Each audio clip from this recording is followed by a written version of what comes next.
আজকে ইফতার মাহফিলে ইতিমধ্যে উপস্থিত হয়েছেন থানা পর্যায়ের নেতৃবৃন্দ, ওয়ার্ড পর্যায়ের নেতৃবৃন্দ এবং মহানগরের নেতৃবৃন্দ সহ আমাদের প্রধান অতিথি কিছুক্ষণের মধ্যেই আসবেন। তখন আর সময় পাওয়া যাবে না, এই জন্যই আমি ব্যবস্থা করে আমি আমার কথাগুলি শেষ করতে চাচ্ছি। তো আমি আজকে ইফতার রমজান, পবিত্র রমজান, আমি সেখানেই থাকতে চাই।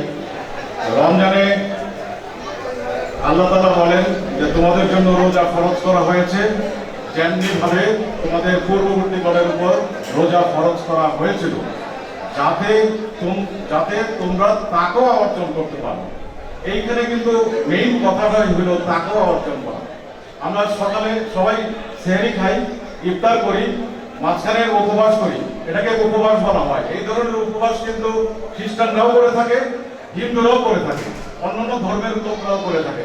কিন্তু আমাদের যে মেইন যে পার্থক্যটা সেটা হলো এই তাকওয়া অর্জন করা, আল্লাহ ভীতি ইয়ে করা, হ্যাঁ, যাতে করে আমরা সংযম প্রদর্শন করতে পারি। কিন্তু আমরা এর ব্যতিক্রম করে থাকি, সারাদিনই আমরা উল্টাপাল্টা কাজ করি। আমরা সুদ ঘুষ থেকে শুরু করে মানুষ ঠকানো, মানুষকে মারা, মানুষকে আঘাত করা, এই সমস্ত কাজগুলি আমরা করে থাকি। হ্যাঁ, মানুষের মনে আঘাত দিয়ে থাকি, হিংসা করি, বিদ্বেষ করি। যাই হোক, এগুলি আসলে শিক্ষণীয় ম্যাটার যে আমাদেরকে তাকওয়া অর্জন করতে হবে, আল্লাহ ভীতি অর্জন করতে হবে। এটা সূরা বাকারার 183 নম্বর আয়াতে বলা ছিল।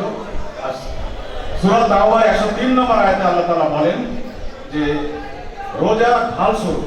আপনারা নিশ্চয়ই ঢাল বলতে যা বোঝায় আপনারা জানেন যে ঢাল হলো পুলিশে যেরকম ঢাল রাখে, এক হাতে লাঠি আর এক হাতে ঢাল।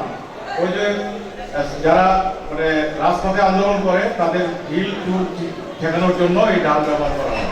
ঠিক কিয়ামতের দিন আমরা যেসব অপরাধ করে থাকি আমাদের পার্থিব জীবনে, সেই সব অপরাধ ঠেকানোর জন্য এই ঢাল রোজা খুবই ইম্পর্টেন্ট। অতএব রোজাদারকে আল্লাহ তাআলা রাইয়ান নামক বেশ প্রবেশ করার সুযোগ দিলেন। অত্যন্ত 5টা স্তম্ভের মধ্যে অত্যন্ত গুরুত্বপূর্ণ একটা স্তম্ভ রোজা। তো আমরা ইনশাআল্লাহ সবাই রোজা থাকি, আরো যারা রোজা থাকি না রোজা রাখার চেষ্টা করব, যারা রোজা থাকে না তাদেরকে রোজা রাখতে প্রচেষ্টা করব। আর হলো রোজার মতোই আরেকটা ইম্পর্টেন্ট ইবাদত হলো যাকাত। 82 বার কোরআন শরীফে বলা আছে যাকাতের কথা, নামাজের কথা 82 বার বলা আছে। অতএব আমরা কিন্তু যাকাতটাকে গুরুত্ব দিই না, কিন্তু অত্যন্ত ইম্পর্টেন্ট এই যাকাত। হ্যাঁ, তো এখন আমরা যাকাত যে প্রদান করব, যাকাত কিভাবে প্রদান করব?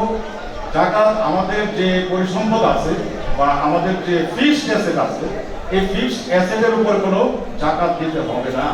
কিন্তু যেগুলি আমাদের কারেন্ট অ্যাসেট, অর্থাৎ নগদ সম্পদ, আমরা ব্যাংকে জমা রাখছি, সেটা সঞ্চয়ী অ্যাকাউন্ট হোক, চলতি অ্যাকাউন্ট হোক, অথবা এফডিআর হোক, অথবা শর্ট টার্ম ডিপোজিট হোক, এই সমস্তগুলি আপনারা ক্যালকুলেট করে এবং সাথে সাথে যদি আপনারা ব্যবসা বাণিজ্য করে থাকেন, সেই ব্যবসার যে আপনার যে একটা নির্দিষ্ট সময় পরে যে মজুদ মাল থাকবে, মানে স্টক যেটা থাকবে, সেটা বর্তমান মূল্য ধরে সেটা হিসাব করে সবগুলি হিসাবের যোগ ফলে 40 একবার, অর্থাৎ 2.5% যাকাত আপনাকে প্রদান করতে হবে। যাকাত যদি কেউ প্রদান না করে তাহলে কিন্তু তার সম্পদ পরিবৃদ্ধি তো হবেই না, এবং তার সম্পদ ডিক্রিজ হবে, এবং মানে তিনি আল্লাহর কাছে অপরাধী হিসেবে গণ্য হবেন।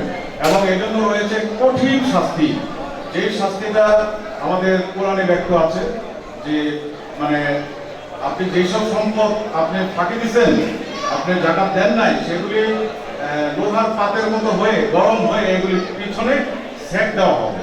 অত্যন্ত কঠিন, এগুলিকে আমাদের বিশ্বাস করতে হবে, কোরআন শরীফে হাদিসে যা আছে সে অনুযায়ী আমাদেরকে চলতে হবে। তো আমাদের এই পবিত্র রমজান সম্বন্ধে এইগুলো আমাদের এভাবেই আমরা আল্লাহ ভীতি এবং আল্লাহ তাকওয়া অর্জন করি। আমার চেয়ে অনেক ভালো ভালো লোক এখানে আছেন, তারা জানেন, বোঝেন, কিন্তু আমাদেরও সবারও কিছু পড়াশোনা করা দরকার। ইসলাম ইজ দ্য বেস্ট, বলে না যে east West, Islam is the best. তো ইসলামের যে ভালো ধর্ম আর কিছু নাই, এটা পরীক্ষিত। যুগে যুগে মানুষ হিন্দু থেকে মুসলমান হচ্ছে, খ্রিস্টান থেকে মুসলমান হচ্ছে, তো আস্তে আস্তে সারা বিশ্বে মুসলমানদের সংখ্যা বেড়ে যাচ্ছে। বর্তমান সমাজে আপনারা দেখেন যে ইরানের যে যুদ্ধটা করছে, ইরানের যুদ্ধের কারণে আজকে সারা বিশ্বের মুসলমানরাই কিন্তু গর্বিত হচ্ছে এবং মাথা উঁচু করে দাঁড়াতে সক্ষম হচ্ছে। আমেরিকা বা মার্কিনদের সাথে লড়াই করবে এরকম কোনো শক্তি বা এরকম কোনো দেশ ইতিপূর্বে দেখা যায় নাই। আমাদের মুসলমান অনেক দেশ আমেরিকার সরাসরি খারাপ কথা শোনা যায়, চামচামি করে। তারা ওই তাদের টাকা পয়সা আমেরিকা রাখে, মনে করে যে টাকা পয়সা যদি আমেরিকায় না রাখি তাহলে সেই টাকাগুলো হারিয়ে যেতে পারে বা টাকার কোনো হিসাব আমরা না পেতে পারি। এই জন্য আমি দেশগুলির নাম বললাম না, আমাদের কাছে অত্যন্ত পবিত্র সেই দেশগুলো, সেই দেশগুলো এই কাজ করে। কিন্তু ইরান দেখিয়ে দিয়েছে যে কিভাবে একটা পরাশক্তির কাছে, মুসলমানদের শত্রুর কাছে তাদের সাথে যুদ্ধ করা হয়। এবং যুদ্ধের মাত্রা আপনারা দেখতে পাচ্ছেন বিভিন্ন ফেসবুক বা বিভিন্ন মিডিয়ার মাধ্যমে।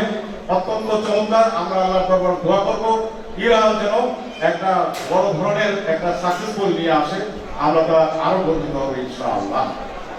আমাদের অতিথি আসবে কিছুক্ষণের মধ্যেই এবং সর্বশেষ ইফতারের পূর্বে আমরা একটা দোয়ার ব্যবস্থা আছে, আমাদের দোয়ার পরেই আমাদের ইফতার পাবো। তো আপনাদেরকে